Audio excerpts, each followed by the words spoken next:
ব্যবসা করতে গেলে শনি বৃহস্পতির এবং বুধের প্রয়োজনীয়তা চাই, রবিকেও ধরতে হবে। চাকরি করতে গেলেও কিন্তু এগুলো চাই। চাকরি করতে গেলে বুধ শনি বৃহস্পতি রবির প্রভাবের মধ্যে আপনাকে ধরে নিতে হবে যে শুক্রের প্রভাবও ধরতে হবে।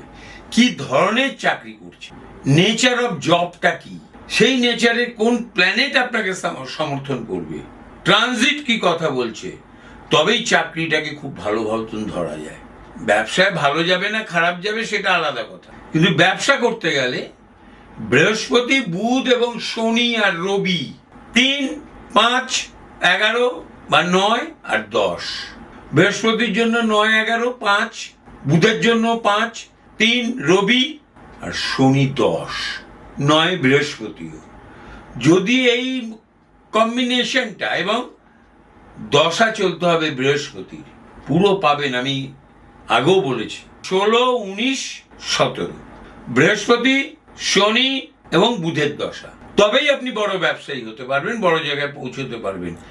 ওই ফ্যাকশনে কিছু কিছু টাকা দেয়, প্রচুর কিছু দেয়, আবার চুপচাপ হয়ে যায়, গাড়ি আর চলে না।